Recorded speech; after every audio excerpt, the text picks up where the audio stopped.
Hello everyone, you're watching Beyond 100 Days with Nifemi Oguntoye. You can join the conversation right now on X using the hashtag Beyond 100 Days. Remember to tag at TVC News On.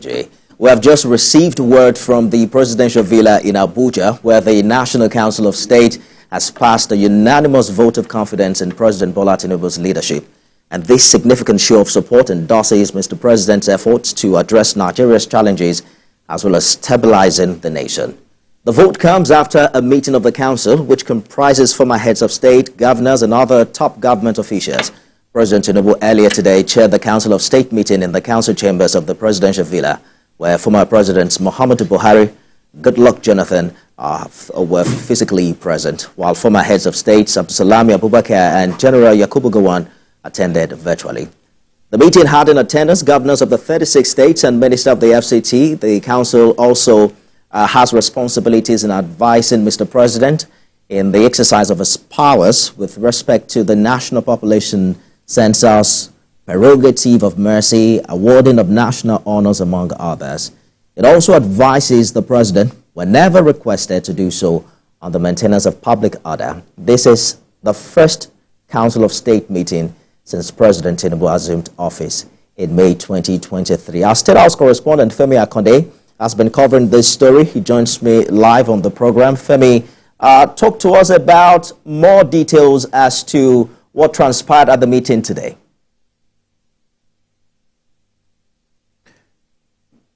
We'll get back to Femi subsequently in the course of this program.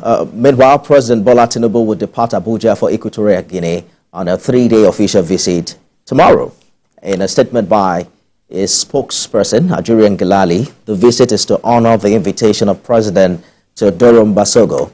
He is expected to meet with the Equatorial Guinean president at the presidential villa, where meetings will be held and agreements, particularly on oil and gas and security, will be signed.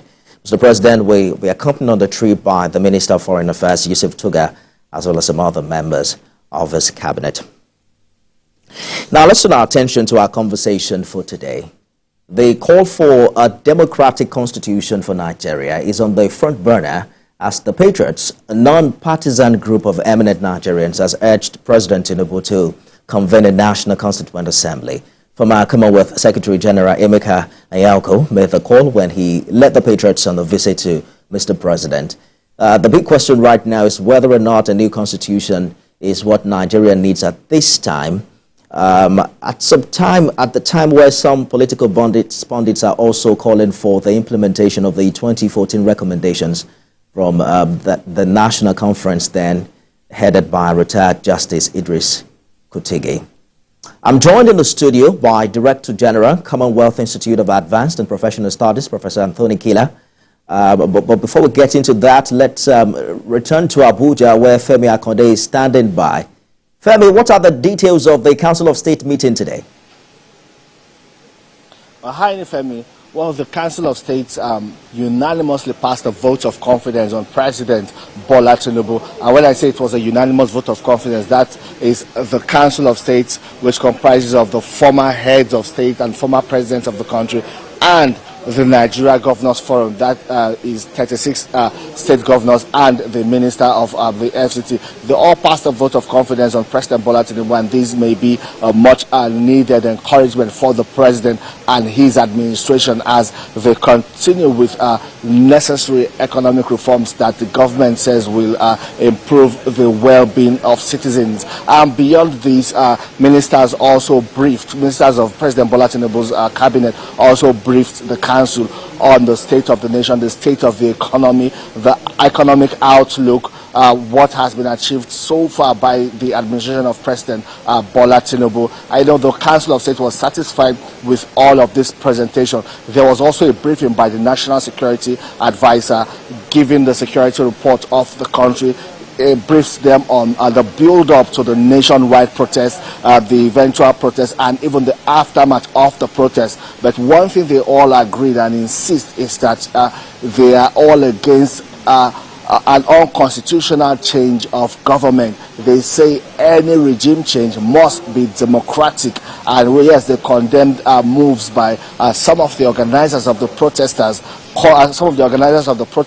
calling for regime change. They also well commended, They also commended a lot of improvement in the economy, especially the non-oil sector, and also non-oil exports in the country. All of these were some of the briefings presented by the members of President Bola Tinubu's cabinet. Just ministers from critical sectors were picked to make that presentation to the Council of State. And you also know this is the first in President Bola Tinubu's administration. So getting that support from the Council of State means so much, and it's quite significant for his administration. So everyone expects moving forward to see the government continue with confidence as they move on to steer the affairs of. I'm sure that many Nigerians are counting on that, Femi. Earlier, when we spoke, just at the time when the meeting began,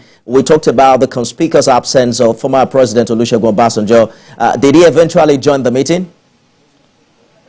Well, the Minister of Solid Minerals Development, Dele Alake, briefed, and he told us that all the heads of state, former heads of state, were present, and this was a testament to the support President Bola Tinubu's administration enjoys. We also took him up after to ask if former President Olusegun Obasanjo was in attendance, but he could not particularly confirm that, because he said that those that could not attend physically joined virtually, and he said that all former heads of states attended this State Council of State meeting, which is an endorsement of President Bola Tinubu's leadership of the country. Okay. So that's correspondent Femi Akonde live for us in Abuja. Thank you for the update there, Femi. Professor Anthony Kila is Director General, Commonwealth Institute of Advanced and Professional Studies, is here with me in the studio. Prof, good to see you again. Good to be here. Looking very young and alive. Thank you very much. Do you consider this endorsement a major boost for Mr. President, who has faced quite a number of criticisms in recent weeks over his handling of Nigeria's economy?